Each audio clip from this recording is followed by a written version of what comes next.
Una página bastante interesante que se llama aprendercine.com transcribieron 6 consejos para escribir un guión dichos por Robert McKee.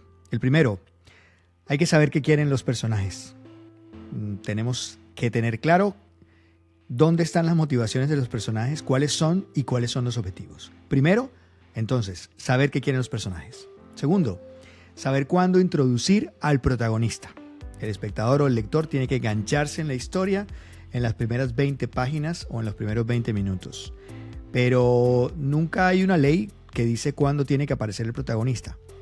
Yo por lo menos pensaría que después del minuto 20 no, pero las reglas están para romperlas. Consejo 3. Evalúa la historia con honestidad. O sea, no te vuelvas tan subjetivo ni te vuelvas como pasa cuando uno como que pierde un poco el foco cuando trata de defender a los hijos y cuando juzga con el corazón de padre.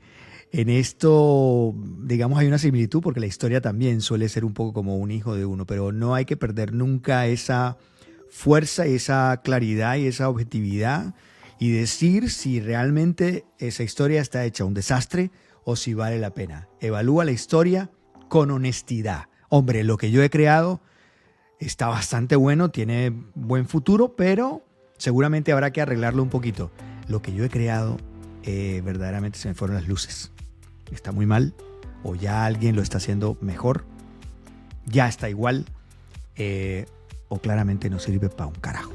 Así que olvidemos eso y pensemos en otra cosa. 4. Estudia a Aristóteles. La poética, me acuerdo aquí de Dago García, que Dago fue mi primer profesor, la primera persona que me dijo, mire, no solamente usted sirve para esto, sino este mundo existe. Y Dago siempre se refería al tema de la poética.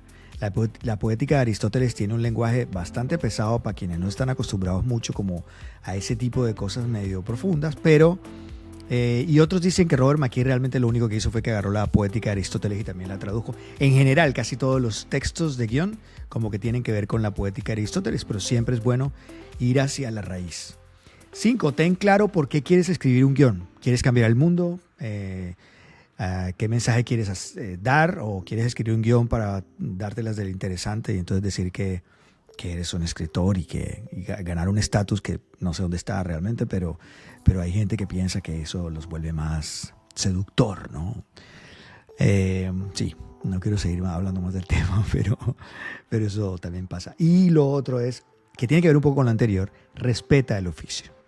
No cualquiera que dice hagamos una historia que hable sobre bomberos ya es el creador de la historia de bomberos, no. O sea, hay que respetar, eso es respetar el oficio. Porque alguien que dice, hagamos una historia sobre bomberos, no se sienta a desarrollar las premisas, no se sienta a investigar el tema, no se sienta a escribir y a diseñar los personajes, no se sienta a armar el argumento, ni los puntos de giro, ni el universo, ni el tono de la historia. Eso que estoy hablando, eso sí es parte del creador de la historia. Pero aquel que dice, ese ejecutivo o ese creativo o productor creativo, o ese espontáneo que dice, wow, hagamos una historia sobre bomberos y después, o ese ejecutivo, y después en la pantalla dice creado por fulano de tal, es un mentiroso, porque realmente el que lo ha hecho ha sido el que se sentó y como dice Natalia Ospina, el que tuvo las 2 toneladas en cada nalga para sentarse días enteros y desarrollar la historia. Ese es el creador de la historia y ese es el que respeta el oficio.